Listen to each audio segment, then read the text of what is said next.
I'm Peter Bois, nationally touring magician. And I'm Gus Davis, nationally touring game show host. We don't get regular Saturday nights because we are out performing on the weekends. That's why Mondays are so special to us. They are our Saturdays. We will help you get through your Monday by joining us on our Saturday. Monday is the new Saturday. Welcome to Monday Club.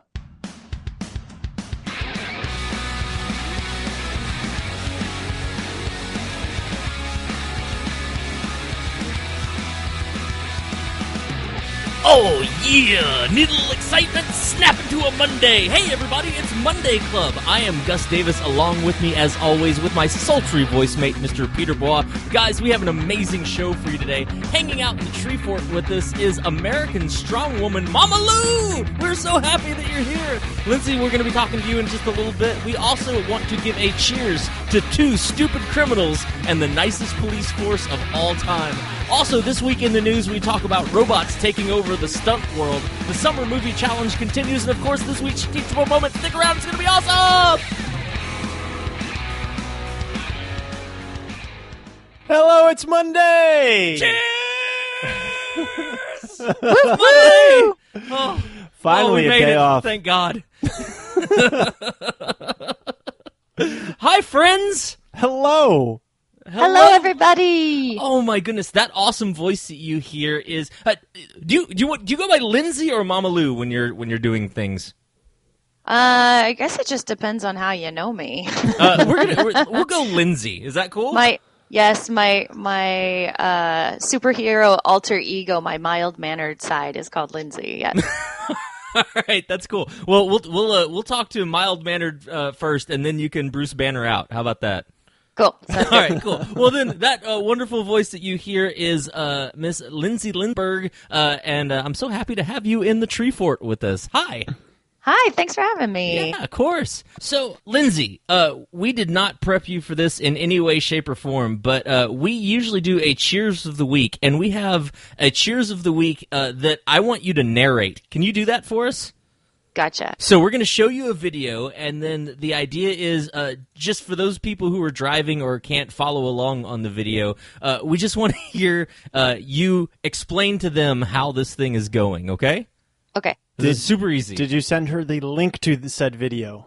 Yes. All right, so the idea here is that I want you to just open it and just, for all of those people who can't see it, just narrate what you see, okay? Okay. Gotcha.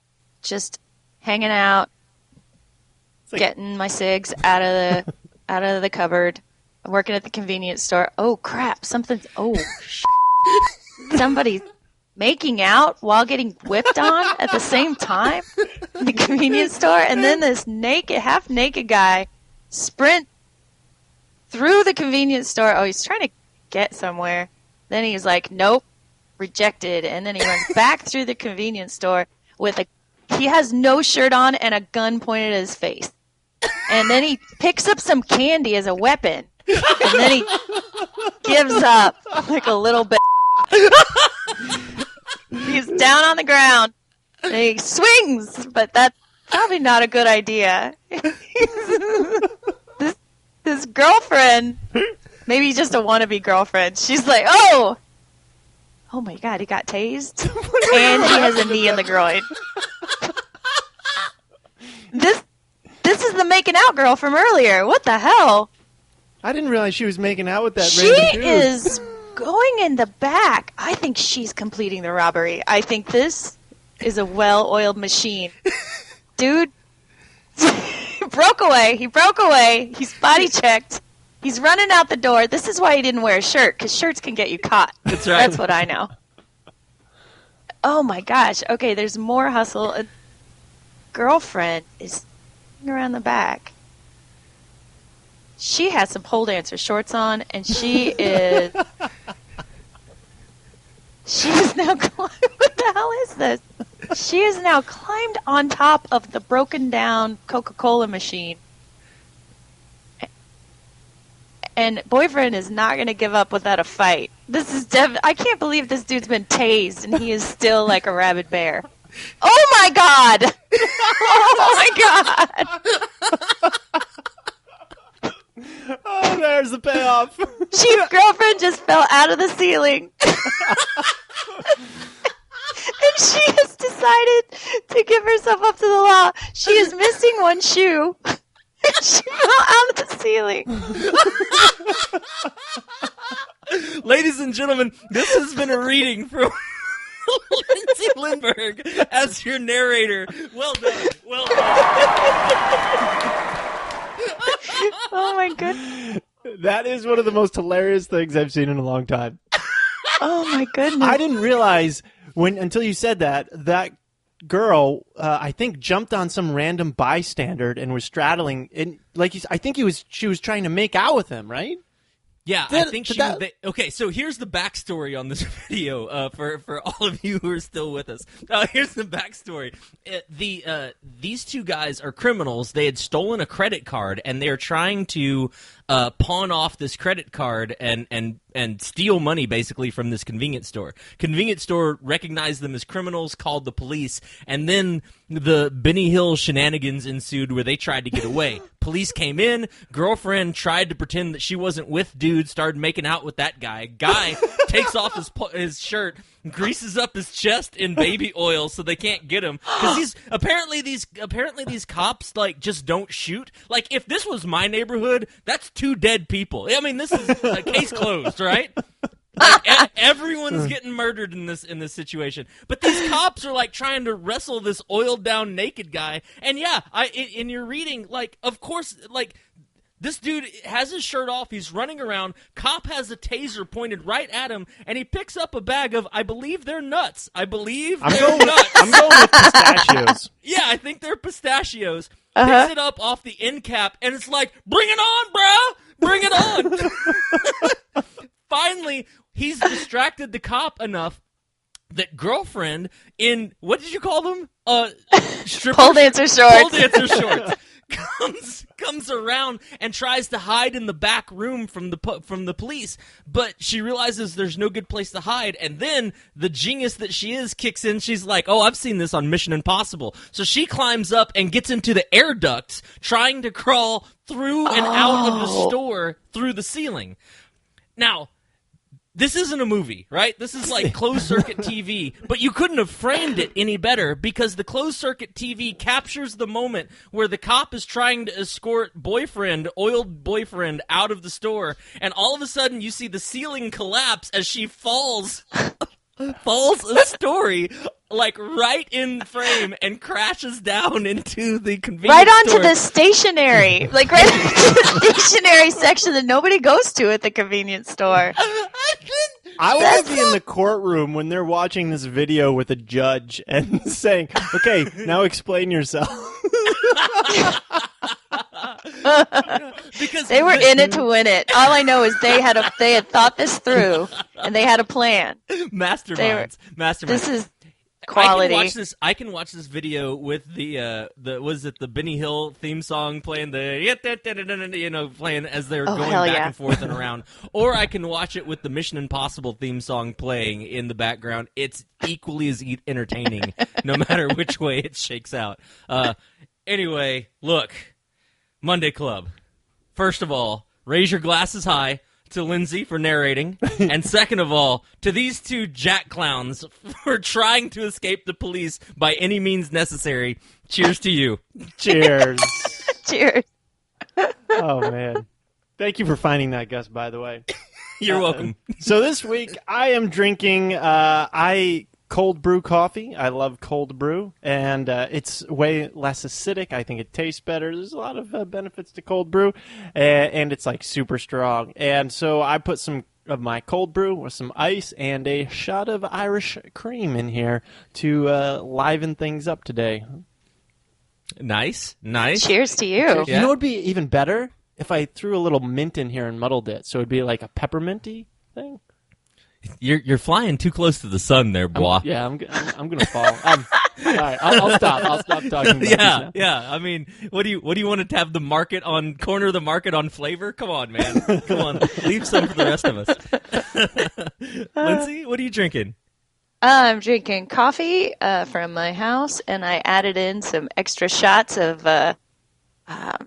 I've been getting really addicted to getting those big things of cold coffee but they're the concentrated kind, and I start adding them to my regular coffee just because you can never have enough caffeine. So you put coffee in your coffee? Yes, I do. I spike my coffee with coffee. That's how you know you're a pro. Like, that's how you know, like, you're one push away from cocaine when you're spiking your coffee with coffee. It's like if you have a sidecar of Mountain Dew sitting on your coffee, then it's basically cocaine.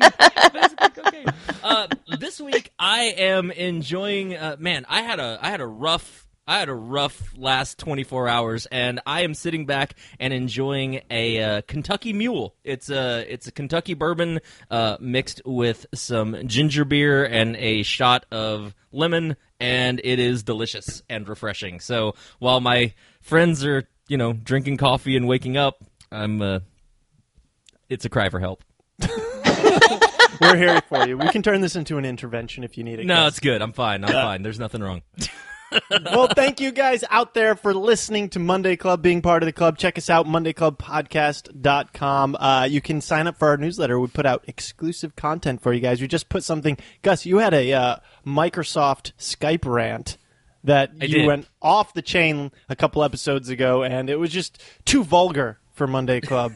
So we had to throw that in exclusive content. We email that out every week with exclusive content, let you know when the episodes drop. So sign up for the newsletter, MondayClubPodcast.com. Check us out on iTunes. Give us a little love and rating up there. That helps spread the word. Tell your friends about Monday Club. We want to grow the club. Like we said, we're going to add additions onto our clubhouse. So we will do that for you guys. Also, if you want to, someone just bought us a drink via PayPal. 2 drinks, actually, 2 people. So that's fantastic. We're going to make good on those in the next week or two. And if you want to do that, you're welcome to PayPal us, mondayclubpodcast@gmail.com. PayPal us the money for the drink you want us to drink, and tell us what you want us to drink, and we'll go out and get it or make it. Also, Twitter. Check us out, Monday Club Pod. Instagram, we're posting pictures up there, Monday Club Podcast. And we're on Spotify and YouTube, so you can share your episodes up there as well. Hey, everybody. Today, we have a special guest. Take 4. All right. Lindberg. Also, at any time, Lindsay, correct Gus on anything he says, because I get intense enjoyment out of that. Yeah. And gotcha. I fuck up all the time. All right. Gotcha. All right. Hey, everybody. In today's episode, we have an amazing guest. Actually, it's 2 guests in one person's body. Linsey Lindberg is an award-winning agent. She is an amazing talent in and of herself and an incredible business mogul, so we're going to get to talk to her about that. But she has an alter ego of American strongwoman Mama Lou, who is a Guinness Book of World Record holding strong woman and one of, I believe, 2 strong women traveling in the United States. Is that correct? In the world. In the world. Oh, my God. Wow. So we are super humbled and honored to have her in the Tree Fort and hang out with her today. Also, I just got to say, on a personal note, she's an awesome human being and makes a really good Thanksgiving side dish. So, ladies and gentlemen, put your hands together for Miss Linsey Lindberg! I love my sound effects. Yay, thanks. That's so sweet. Thanks for being here, guys. Lindsay. We really enjoy the fact that there's a lot of times where we sit here in the Tree Fort and we get to kind of just be in awe of how talented people that we happen to know are. And so let's start out. I think all stories are good when they start out at the beginning. How is it that you got into being a strong woman? How'd that happen? Who knows? No, it was a really weird journey. I started out in New York City when I was 19 years old. I had gotten a job working as an interactor at a local science museum. And there I met all of these people who had started this clown theater company. And they asked me if I wanted to be a part of it. And of course, at the age of 18, you're like, yes, I do want to spend my free time being a clown. And we moved to New York. It was, all these clowns had already graduated from theater school at KU about 8 years before I met them. And so they were kind of at this place where it was like do or die, you're staring down the barrel of 30 and, and you're still living in your hometown. And so they had decided like, we're moving to New York, we're doing it. And I'm 19 and they said, hey, we've got this U-Haul. If you want to put in $50, you can put your mattress in and move to New York with us. And I was like, hell yes, I have $50. I am moving to New York with my clown crew. And I did. You should always say yes when things like that. Oh my God, it's like absolutely. Jumping the train and joining the circus right there. Yeah, exactly. So I moved to New York when I was 19 and just kind of like sink or swim. There were times when, I was so poor. I was so poor. There was times when I really thought I was legitimately going, okay, I can afford 2 nights at the YMCA. Or I can just start sleeping in the park right now and just get it on, like I'm going to save that $70 that I have left to my name to buy cheap Chinese takeout food. And, because there was this one place where you could get an entire thing of fried rice and a Coke for $5, and I could make that last the entire day. In New York? Yeah, I know, right? Damn. Yeah, it was a long time ago. So, no, but this is I think the quintessential like starting story for someone who becomes a superhero. So yeah, this is awesome. Keep going. So did you opt for the park and the Chinese food, or the YMCA and no Chinese food? It was one of those magical New York times. So I was legitimately like figuring out with my boyfriend at the time kind of a sleeping schedule so that we could stay safe while sleeping in the park. And of course, you're 19 and you're telling your parents your sob story. And my dad was saying, I will buy you a plane ticket. You can come home right now. And I said, is this a return plane ticket? Like, does it have 2 directions or is it just one way? And he said, no, it's just one way. And I was like, never! I will never come home. I will sleep in the park. Suck it, parents. Me and my clown friends, we're making art. And good decisions. And good decisions. That's right. We're being safe. We have a sleeping schedule in the park. It's fine. I love being a grown-up. So did you find any work in New York, occasional work in what you were trying to do, or did you we were self-producing clown shows. Yeah. What the, where would you do these shows? In the park? Or did you find... Dude, the park isn't the central figure of the story. I don't know. Where do you do a clown show? In a tent, maybe? Back in the day, like, the Lower East Side was still so fringe, and that was kind of our like, hangout. And everything was going on, like, really great improv places. There was a place called the Collective Unconscious that we kind of ended up making our home base and our, like, theater flop house. And the Collective Unconscious was like, back in the day, it was one of those where for a long time they just let people live there. And it was almost like a tent city in the basement of all of these performers who then had this theater company and they would produce shows. And it was just the weirdest, wackiest stuff coming out. That is so epically great. Talk shows where everybody was naked, the entire talk show, improv shows. There was theater comedy sports going on. Yep, and still there. All of that stuff. And so we would do shows there. We would find a theater, rent it out, and we would put together we were a movement theater company. And we were putting on shows like the Insane Monster Mask Rally, which was a full larval mask show. Well, I don't know why. So you were the avant-garde clowns. Yes, we were. Yes. The super artsy. Oh my gosh, we were all like hustling with day jobs and temp work, and you'd show up at the temp agency in the morning and you'd just sit in this row of people. It was like the dumbest casting call ever because you're just hoping somebody picks you up for your typing skills and your ability to answer the telephone. But you're there like, I hope I get it. God, I hope I get it, for your $10 an hour in New York City. And then, and so we were sleeping on couches. I slept on, so the guy who saved us from having to sleep in the park was like a friend of a friend of a friend had a kid. And the kid was really lonely. and decided that to help, he was going to offer up his very tiny studio apartment to these 3 clowns who were going to sleep in the park. And we ended up staying there for 3 months. And our sleeping setup was literally, he had this tiny twin-size bed, and then it was the couch. And the girl who was the closest connection to him got the couch. And then I would sleep either between the coffee table and the couch or in this armchair, and you would switch off. And there was literally, like, in order to go to the bathroom or do anything, you had to step over people. We did that for 3 months. You were emotional support clowns. No, that's awesome. It was an amazing time. That's got to be a real thing now. Yeah, well, now it is, sure.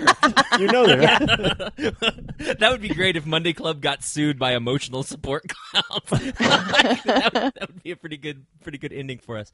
Okay, I'm Googling it. You have to get a permit to take us into restaurants too. You know, it's not just a given that you can take your emotional support clown into restaurants and public places. You have to make sure they're licensed and they've been trained properly. That's right. Psychologytoday.com has an article titled "The Benefits of Clown Therapy."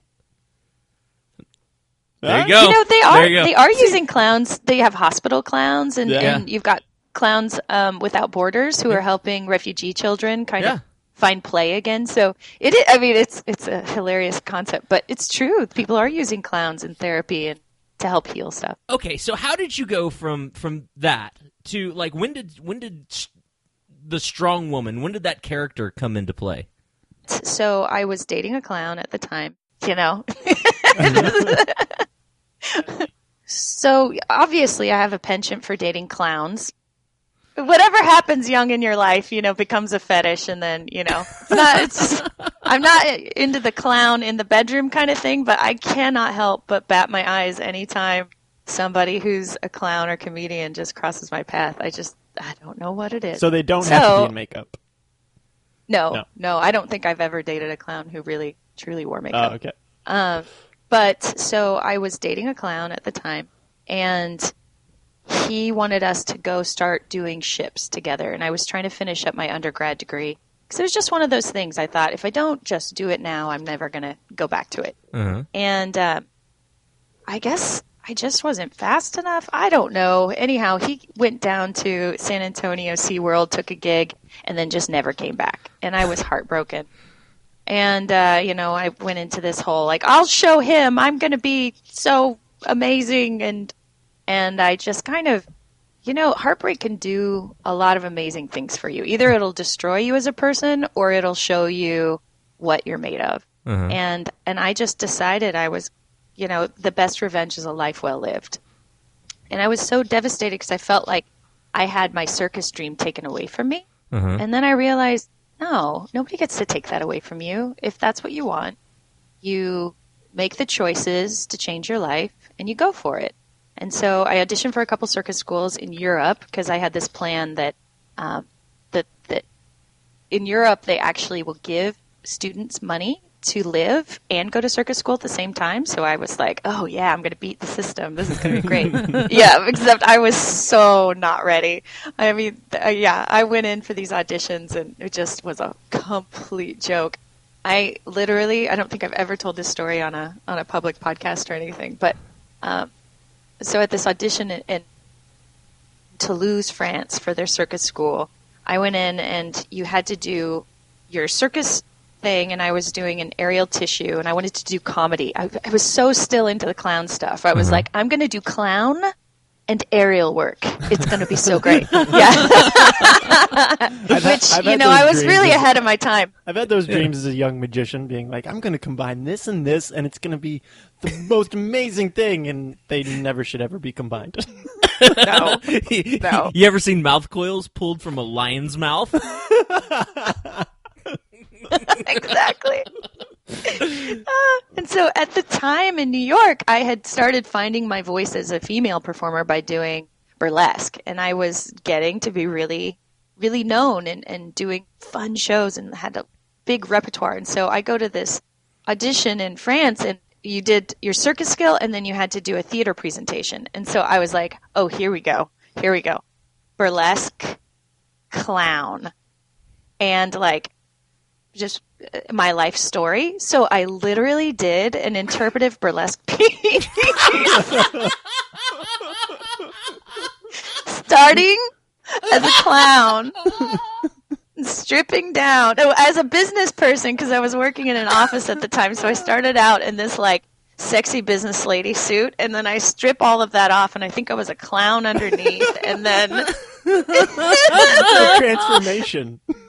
Oh my Lord, I thought it was so good. Like, you know, when you just are 150% sure that this is exactly the right choice. And then looking at people's faces as the piece continued. And I just will never forget just the absolute shock and confusion and horror and a little bit pity. As I'm standing up there mostly nude in my final like ta-da, and everybody else is doing like mime work or like You shook that place up. Look, they just weren't ready. Goodness, they just weren't ready. Yeah. It's okay. Yeah. You're just they ahead just of your weren't ready. time. You were ahead of your time. Yeah. Yep. yeah, Yep. yeah. But you know what? What? So did you get in? It was such no.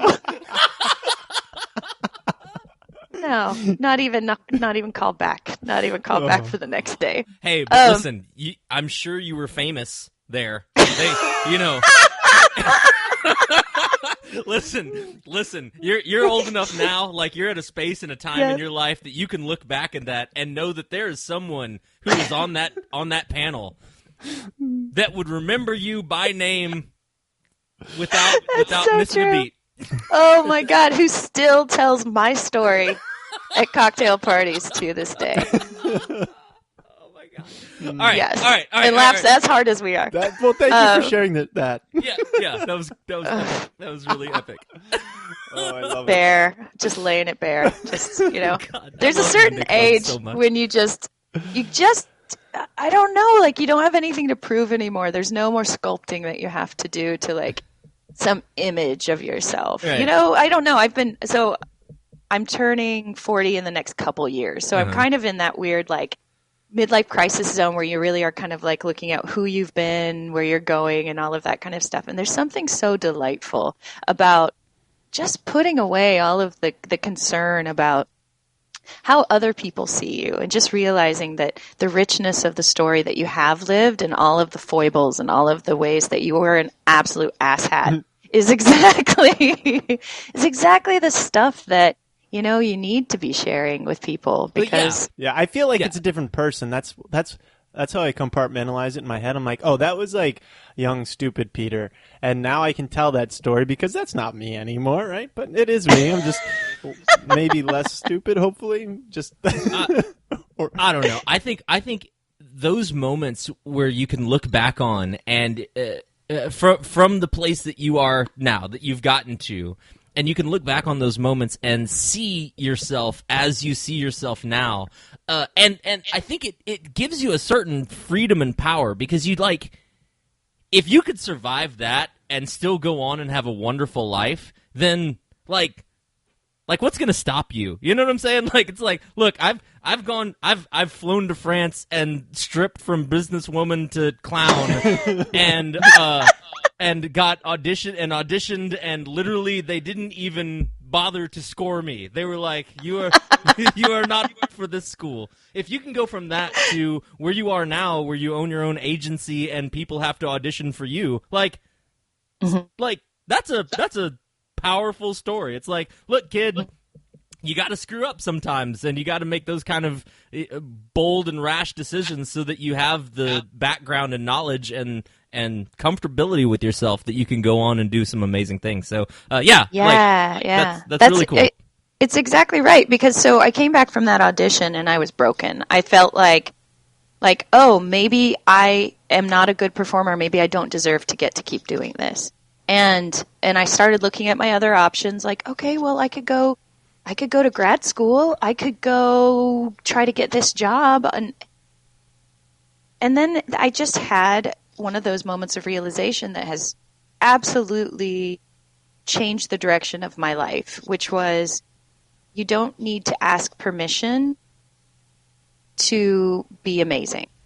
Like, you don't need somebody's permission to tell you that you're good enough to practice more. Because that's what I realized. I was asking to become a part of a school where you go and learn and you go train and you get better. And all I wanted to do was be part of that.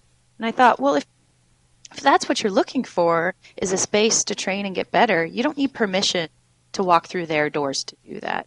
And so I just decided then and there that if this is what I wanted, that I was going to make it happen. And so I packed up everything in my world and I moved to Canada. And I decided I was moving to Montreal and I was going to go to a professional training space and I would work 5 days a week. So that concept that you don't need permission from someone else to live your dream is probably one of the most impactful things that you can know for yourself for the rest of your life. Mm-hmm. Yeah, that's cool. I always found it weird when someone's like, I want to go to school for this. Let's say computer programming, right? And I'm like, oh, do you do any computer programming now? And then they say, no, but I want to learn that. And I'm like, you know how many resources are out there where you could get started like today and you could be an amazing computer program just off of YouTube videos in less than a year? Right. You could be writing, you could have your first program written in a month probably, if you just took a minute to do it yourself. And it's just so mind-boggling to me because we all come from spots where we kind of train ourselves, self-taught. Obviously we don't live in a vacuum, but at the same time you take the initiative and go out and just get what you want and learn it. And so it's always weird when people are always waiting on someone to teach them what they want to learn when there's so much out there. Maybe a doctor.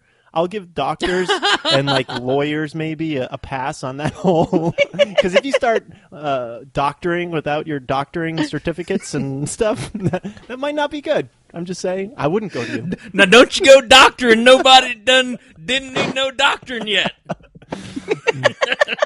So I'm really curious, Linsey, how did you get your name Mama Lou?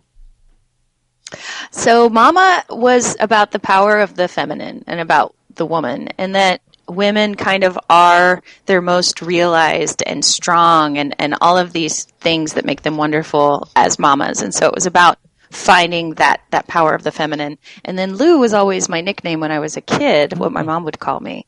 And so it was this combination of it was really a lot of female archetypal things that meant a lot to me.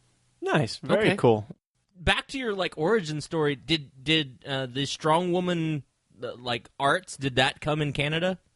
Yeah, so I ended up moving went to Toronto first, and I took a clown workshop up there with one of my favorite clown teachers, Sue Morrison, and it was a 6-week thing, and I ended up staying a little longer, and I met all of these amazing people in Toronto, and especially this group of people that they called buskers. And buskers are people who do outdoor street performances. We don't have them all over the place in the United States, so it's a little bit that word's not as well known. But, at first I kind of laughed at this concept of buskers, oh, you make your money by going out on the street and doing a sidewalk show for people at 4:00? Okay. I've been working my whole life to get off the street. This is yeah. The wrong way. Yeah, I thought theater shows were legitimate, and that's what we're all going for. Everybody wants to be, in Cirque du Soleil.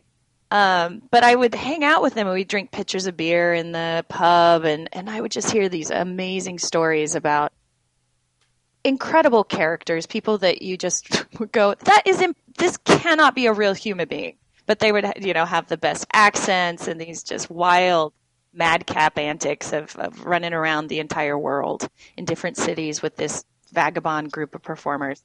And about how noble it was, this concept of doing a street show where you have your suitcase and you roll up to a place where people are literally just using it for transit.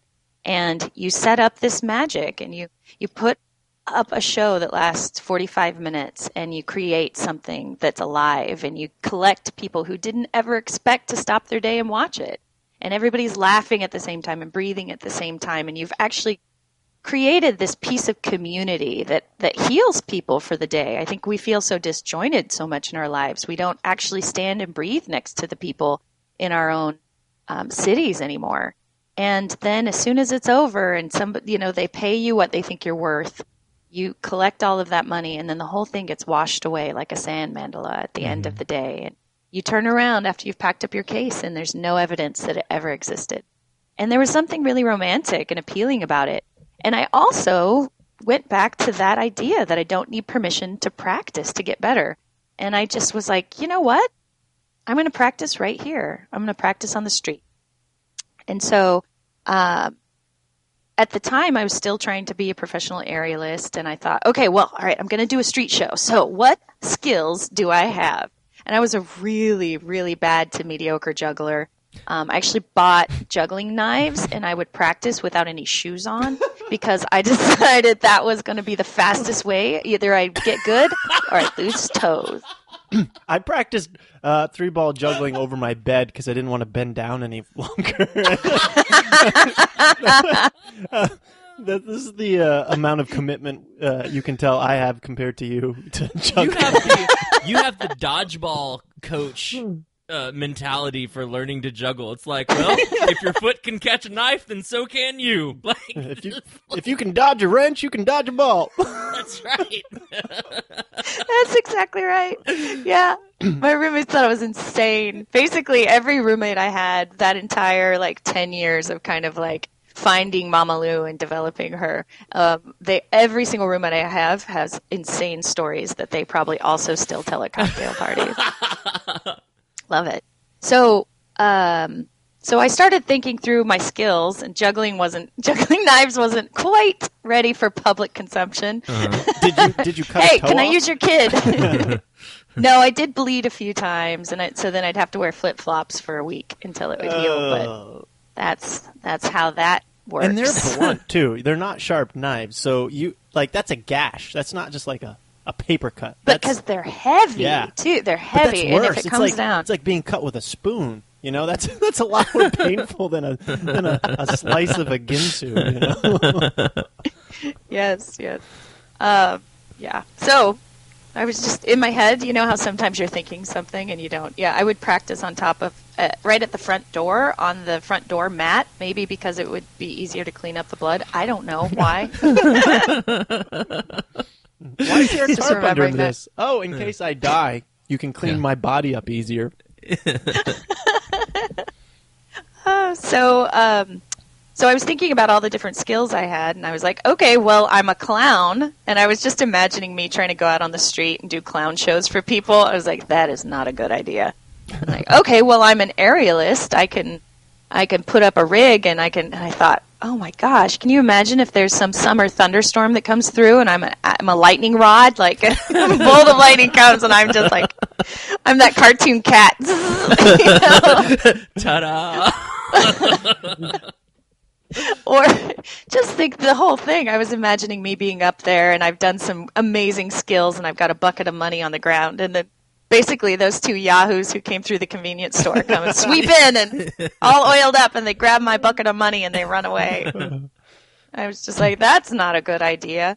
And then I also started thinking about being a solo female on the street, and I wasn't out there performing with anybody, and I thought, well, I need protection. I have cash on me.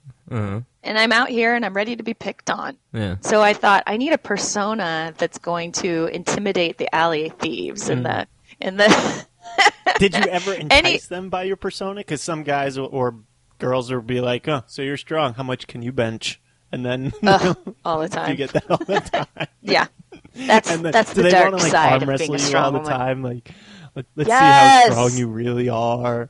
Yes, I get people who do that really asshole handshake, like. Oh yeah, nice. Let's to see meet how you. strong- Oh, I can't. Yeah. Hate that. I guess I never even thought of the dark side of becoming a strong person, but I guess everyone treats you like you're Superman and wants to try to prove that they're better. Yeah. Yeah. Yeah. It's been an interesting thing because when I started it, basically, I just thought, well, I'm stronger than most girls I know, and I'm actually stronger than some of the guys too. So that's interesting. Well, like add I two just more to thought, the list. yeah. Excellent. Good. I keep my list right here. Okay. Yeah, just Excellent. I'm just going to take a second and jot this down. Peter and Gus. Men, I am stronger than. I literally was just kind of like, I don't know, if I could rip a phone book in half, I bet that'd be worth $5 to somebody. So it was... I was literally that's a a logical party trick. Yeah. Somebody's going to think this is amazing. A lot of people probably... I think it's amazing. I was just looking for a space to practice, and in Canada, it's legal to street perform even if you aren't there with a legal work permit. I don't know why. It's not that way in the United States, but it is in Canada. You can be visiting and you can street perform, and it's fine for you to keep that money. So I was also using that to pay my rent and to make sure that I could continue this big journey that I was on. Uh-huh. And so $5 was important to me, and I thought, okay, well, and I was dumpster diving for telephone books. Like I would put requests out on Craigslist. Urgent. That's true, because technically you're only supposed to get one a year, right? If you have a house. Yes. If you live somewhere. And my first thought was, I'm going to start calling Yellow Pages and Yellow Book, and I'm going to call them and say, hi, can I get like 30 of those? And they were charging $30 a book for replacement books. Yeah, ridiculous. My God. How far the mighty have fallen. Right. Oh, you want this? Yeah, you want $30. Yeah. This has all the information to everybody you in could probably this area. own Yellow Book for $30. The entire company. The entire company. Anybody? You could be CEO anybody? of $30? Yellow Book. This is the only way you can find a chimney sweep. Do you want it? $30. It used to be. And so I would put out these requests on Craigslist, and and I would be driving all over the entire city, and I'd get a hot tip that an apartment complex that didn't have very many people living in it had just gotten 400 books delivered, and the super was throwing them in the dumpster today. And I was that girl who's like, oh, good, okay. I ran, drive my little car all the way over to some dumpster somewhere random and jump in. And should be a video out there, I wish, somewhere, me just chucking out 6 packs of phone books, like, just That's like training, though, right? Yeah, it's like Rocky Balboa like training. lats and back right there, even those things out of a dumpster. Yeah. And that would be such a good day, too. I'd be like, yeah, the whole day I'd be smiling. People would be like, hey, did you meet somebody? No. I got 40 phone books. That's going to be worth, 40 times 5, that's going to be worth $200. And a math whiz. That was impressive. Man, okay, so now you have phone books. You have a street that you want to perform on. You know sort of the idea that you're going for. Did you learn from somebody? Did you learn from books? Did you have a mentor? How'd that go? Oh, no. It was definitely trial and error. It was... It was me. Okay, here is this funny thing. I was around a lot of magicians at first, and so I decide I'm going to rip phone books, but that's really, really hard to do. So all my magician friends are like, oh, I know how this works. Okay, here's what you got to do. And so they tell me this technique for baking phone books that apparently has been around a long time.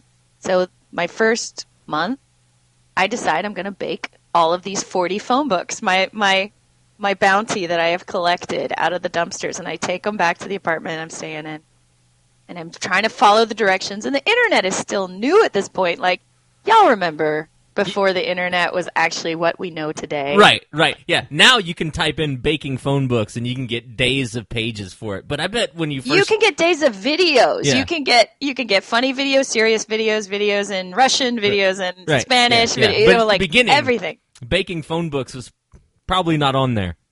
No. And so I'm trying my best to search anything I can, and I find a little bit like what temperature to put it on and all of that. And basically, the theory is you cook it low and slow like you're cooking some ribs. So you put it in for the first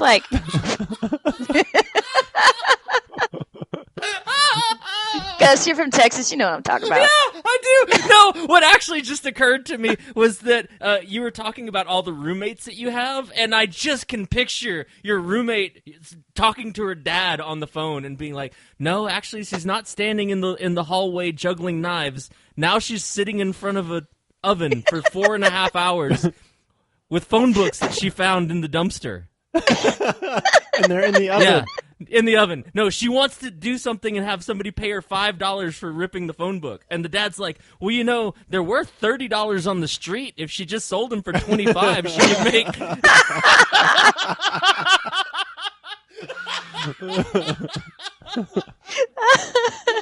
Yeah. You're right. I should have gone that direction. I would have made a lot more money. My first street show I ever did, I mangled a telephone book. I was crushing eggs because I had also found that was a cool, like, feat of strength thing that you could kind of gimmick. I smashed an egg on a man's winter jacket. Like, not just one, but like multiple eggs. And then I was like, it was new. I didn't have anything. I didn't think the egg was supposed to break. Like, that's not how it was supposed to go. And so I didn't even have a paper towel to, like, wipe him up. And it was like... That's awesome. So wait, did you burn down your apartment?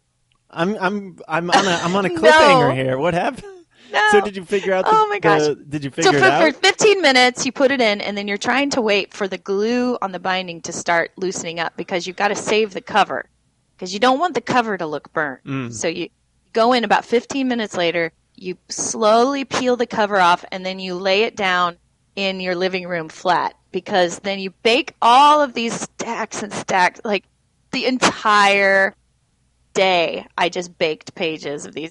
And the thing is like you bake them long enough, they start getting kind of crispy on the edge. Like they start getting brown and sepia colored. And I mean, like if they were ribs, they'd be delicious. Right. But then the thing is you can't. So then you take them all, and then you try to figure out how many pages was left in there, and then you have to glue it back into the cover that isn't messed up. But it's a delicate, brittle little thing, and you can't hand it to anybody, and you have to like gingerly hold it the right way, and then present it like I'm about to rip this telephone book in half. Do not touch it.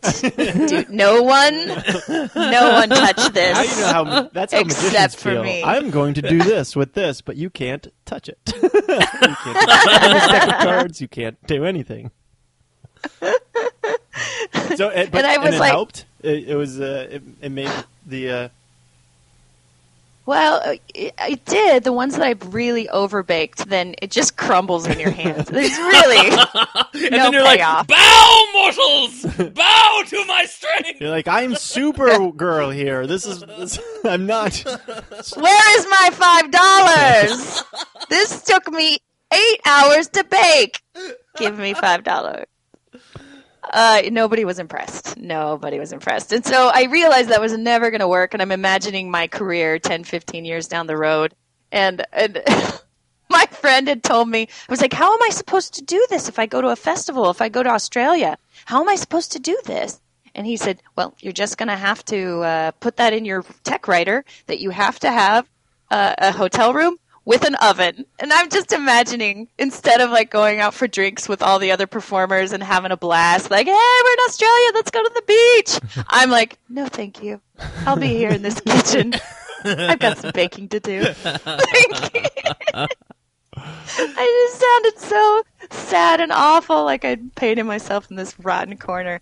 So I just realized, like, that's never going to work. If especially for strong people, everybody wants to check you out and test you. Like, for some reason, magicians, people want to believe that magic is real. They want to believe that you have made a pact with the devil and you actually have these powers.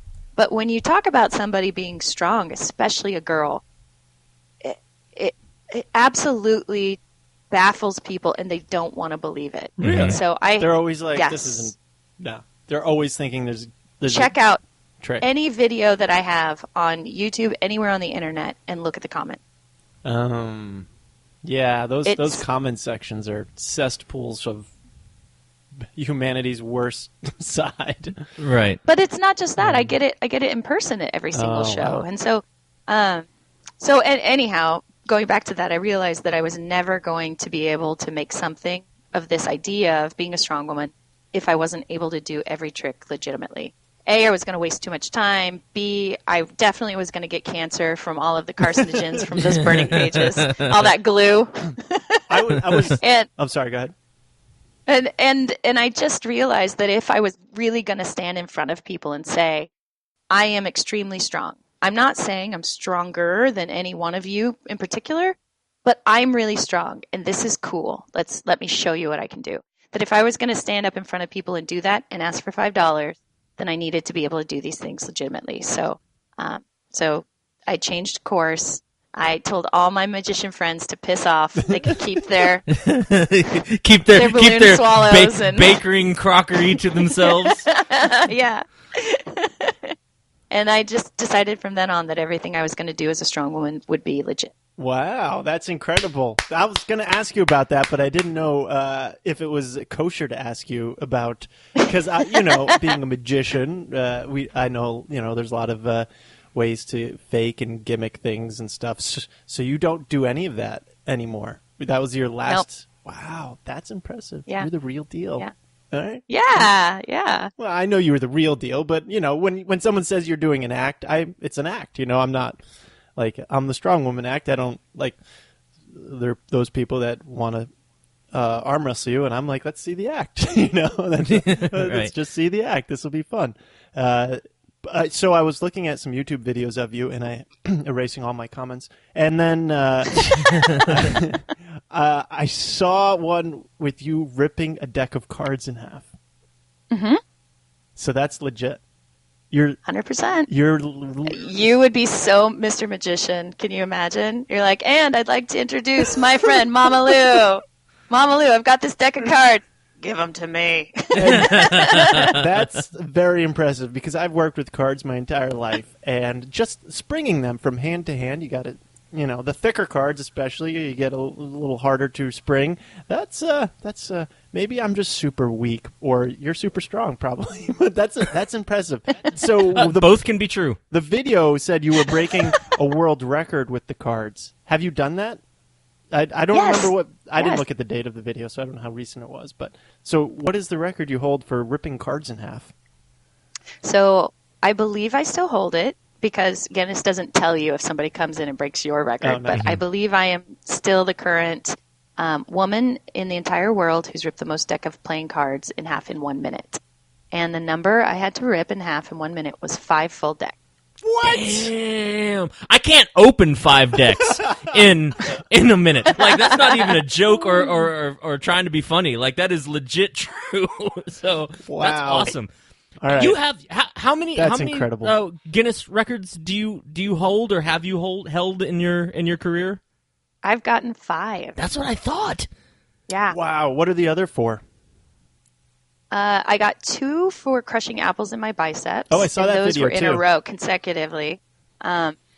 Because once you do it on one TV show, then they have these TV shows in other countries, and they say, oh, well, we want that, and you have to break the record you just broke, which is a whole lot of pressure. I bet. 1 for rolling a frying pan, 1 for ripping the most telephone books in half in 1 minute for a female, and I say 2. How many telephone books? Sorry. 5 or 6. So you did more telephone books than decks of cards. Yeah, I've been doing them longer. Oh, that's true. And decks of cards is harder at this point, too. It's a lot less surface area that you can grip onto.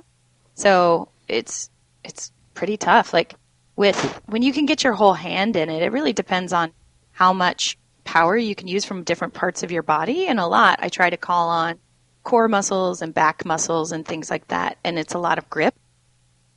Telephone books, you can really use your shoulders, you can use your lats. You're kind of like getting your whole body in there. And on a deck of cards, it's all grip strength and wrenching. Yeah, that's incredible. I mean, yeah, we know. Yeah. Totally, bro. So I keep wanting to you don't have to do your whole life story all the time, but it's fascinating because I bet you do have to deal with how do I say this? With bruised egos slightly during your shows. I mean, that's just sort of the nature of the beast, right? Yeah. And I learned a lot. I think as a performer, one of the biggest skills you can learn is how to listen to your audience instead of listening to some kind of like script that you've decided is going to be great in your brain. Because you have to adapt to that. And one thing that I thought was that people wanted to see me be tough, and they wanted to see me be kind of brash and tell dirty jokes and be like this really man's kind of girl. And by going out there and kind of discovering that that wasn't working for me, I saw that what they wanted was for me to be feminine and soft, and that it wasn't a competition. I didn't have to prove to them. I just had to go out there and be my soft, lovely self and then do some amazing thing. And then I got to go right back into being my own cheerful, pleasant lady self. And what I found about that was that once people believed that I could do these things, so I would pass around the decks of cards and I'd make sure that everything I did, people would believe me when I said it was real. As soon as they got over that hump and they didn't have their arms crossed and going, what's the trick? Then we really went on this cool journey, and I realized that people needed a woman to believe in like that. Like, we all need to know that that's possible. We need to have those kinds of people we can look up to and know that legitimately anything's possible in the world. You don't have to look like something on the outside in order to be amazing. And I realized, I thought that women and little girls were kind of my main market. And I've been amazed to see that that's not true. Little boys find me just as inspiring as little girls. And men come up and shake my hands, especially dads, to be honest, because they understand how important it is to have strong women in our society, and that we don't so much anymore. When I first started being Strong Woman, we weren't in this Me Too movement. We weren't in all of that. We had Britney Spears and Christina Aguilera, and they were our pop stars. It was all about how half naked and sexy you could be on stage. And so to have a woman out there who is doing a solo show, and you guys can attest, there's not many solo female performers. Yeah. There might be women on stage, but a lot of times they're a duo act or something like that. So A, to see a woman out there doing a show completely alone, but B, to have her not trying to be too manly. Yeah. But to be awesome in exactly the way that she is. There was a need for it. I always thought that, obviously there's not a ton of female magicians, but that's changing recently. But I always thought, like, I dated a female magician when I was in my teens, but I always thought, like, man, if there was just a female magician that didn't try to be a manly magician and just was like feminine or just herself, whatever she is. But I think, it'd be, because a lot of times, but it is tough because they don't have that example to look up to. There's a lot of male examples to look up to, so it's easier for a boy to fit that role. So it is, it's an uphill battle that way for females. But if they just would do that, because a lot of times when you saw a female magician anyways, it almost didn't come off as authentic, But that's probably being because they don't have any examples to go from. So, but that is changing, which is cool. So. Absolutely. Well, I think we all know that when you're in your first few years of being a performer, you're an idiot and you're trying everything and you're taking advice from every person who has something to say. And you're just flailing your way through it. And when the only people you have to look at are the guys, that's what you do. I did the same thing. I think for a while I tried to do that silly joke with the kiss on the cheek, and then you turn and catch the kiss. Right. Why? Like, I wish I could tell you I, was cool enough. I never tried that gag, but I did. We could go on a long time for the stupid shit we've done. Yeah. But what I realize is it can work you have to figure out what your voice is, because it can work for somebody and it works great. It doesn't matter how old that gag is. If it works for that person, it works. But you have to get to a point where you know yourself on stage. You know how the audience likes you. You know how you are. And you just figure out what's right for you instead of you break away from thinking that there's a script of how it has to go. And so I think that's the journey that all of us go on as performers. It takes 5 years before you know if you have any chops at all. Yeah. Right. 5 very difficult and painful years to look back on, but definitely 5 years.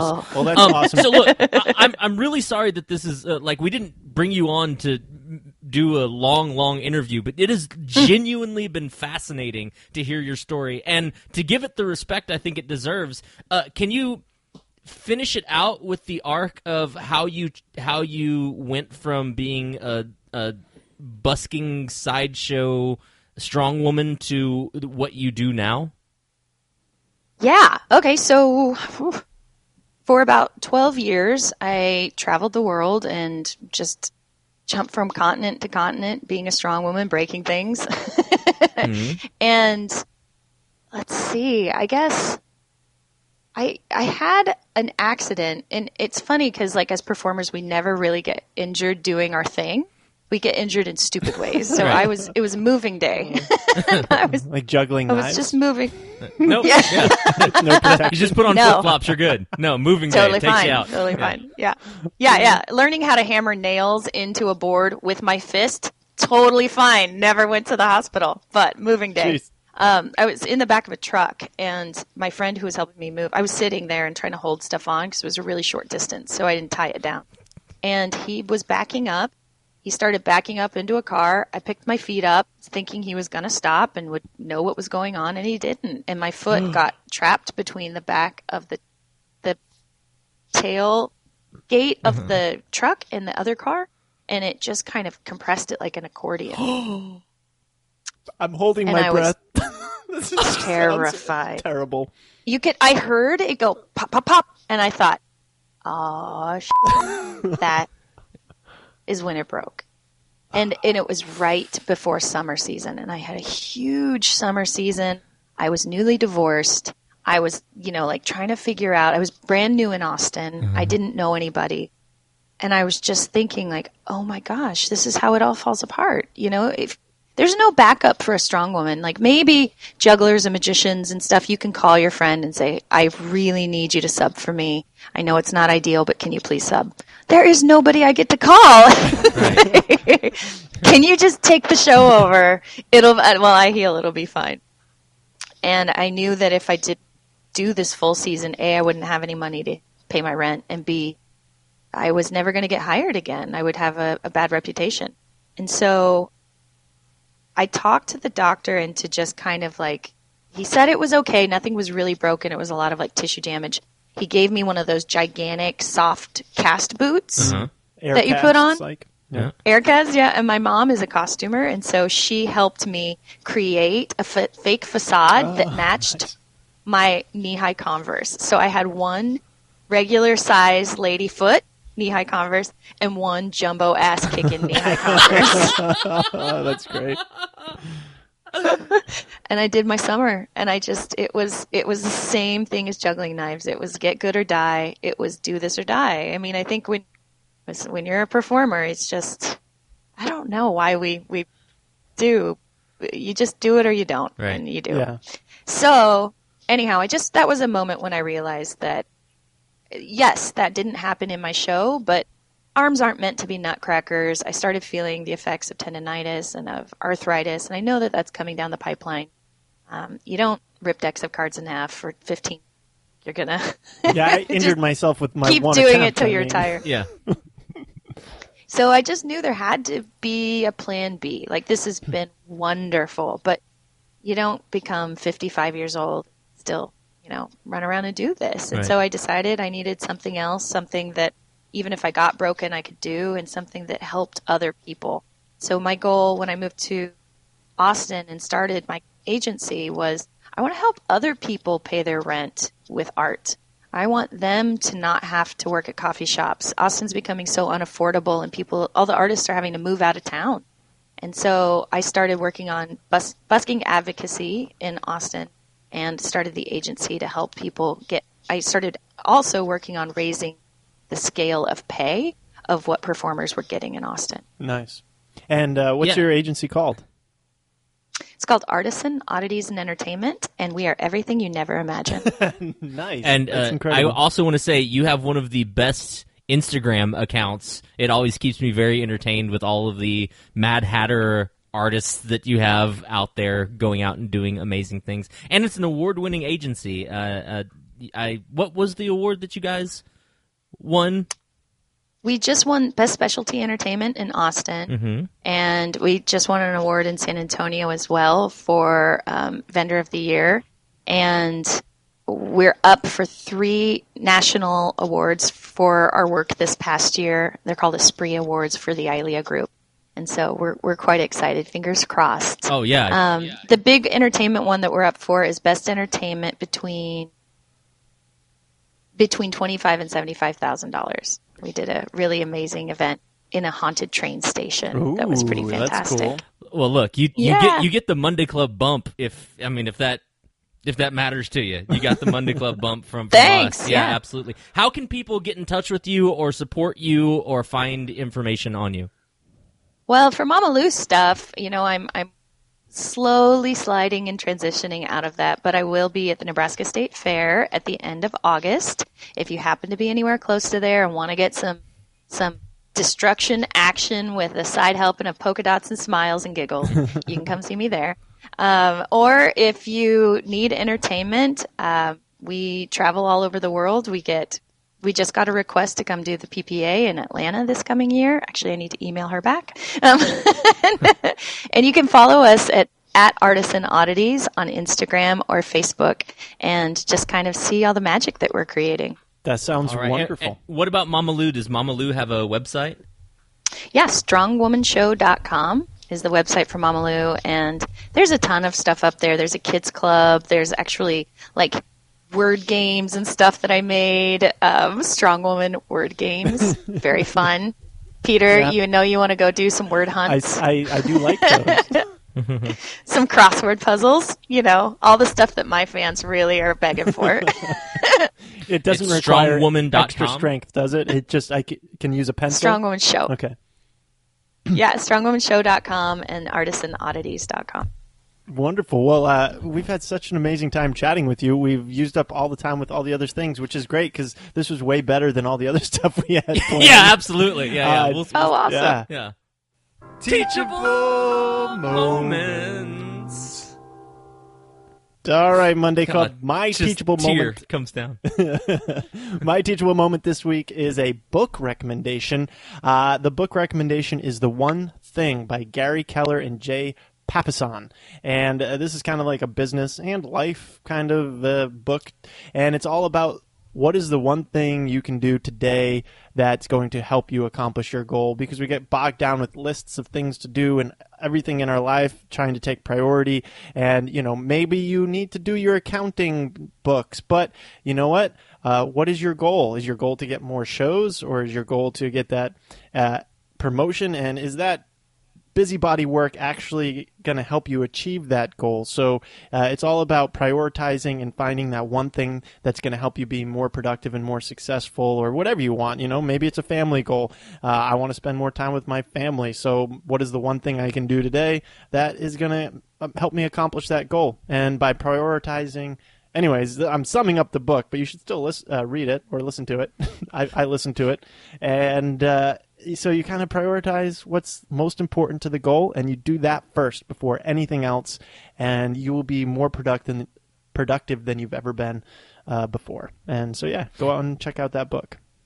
I've been doing some other readings on the side, and one of the things that a lot of these books that I'm reading about business, life, health, all of that stuff is saying, look, if something you really want isn't just a want, it's a goal, then it's easy to find time for that goal if you just prioritize it. Yeah. It's super easy. And so it's funny, the things that we all know that we should be doing that we just always put aside because we think we don't have time, but when you make that time or make it important, like you were talking about for this book, I think that's really important. So, yeah, great teachable moment, man. Mine is this. I think that if something's worth doing, it's worth doing completely to the nines. Like, overdo it if it's worth doing. So this past weekend, we had a party at our house, and I wanted to do a karaoke party. And you can go out and buy a karaoke, like one of those little tiny mini karaoke machines with 2 microphones that sit on it for like $100, and that's fine if you want to do it that way. But I got a 4 terabyte hard drive and put karaoke songs on there. I got my Bose L1 sound system and set it up. We have our big flat screen TV that everything was coordinated onto the screen with, plus mics and mixers and stands and costumes and backdrop. And I mean, we just went all out for this thing. And what was amazing about it was not only was the karaoke fun, but the initial expectation of all of our guests that came in and had fun with it. Like when they walk in and saw that it was like a legit karaoke lounge, it made them relax and have a whole lot more fun. So anyway, it was a badass night, and basically I stem it all to the fact of, look, if you're going to do something, like, oversell it. So that's my teachable moment. Nice. We'll be doing that tomorrow with fireworks. Yes. Oh, hell yeah. I'm going to take some pictures. Lindsay, you have a teachable moment? Okay. I think positive teachable moment is what I was saying before. Don't wait for permission to find your awesome. And the one that I've learned from you guys today is if you decide you're going to go and rob at a convenience store, take off your shirt and oil up first. You're going to make it a lot longer. Ladies and gentlemen, we have to end on that note right there. Ladies and gentlemen, one more raise your glasses high and cheers to Lindsay. Thank you. This has been epic. Thank you so much for hanging out in the tree fort, Lindsay. Yeah, thanks for being here. It's been awesome to have you.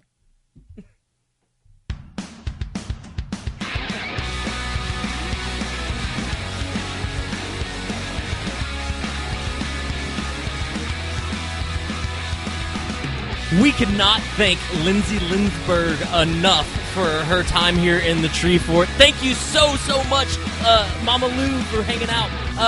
If you want to check her out, make sure you check her out, strongwomanshow.com. Again, Austin Artistry.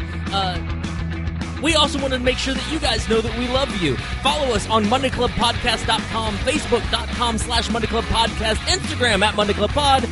Email us questions, comments, concerns, or buy us a drink, MondayClubPodcast@gmail.com. Special thanks to James Caldwell, our sound engineer, and of course, Mr. Zach Holder for our music. Go out, tear some cards, rip some phone books, and we'll see you next week in the Tree Fort.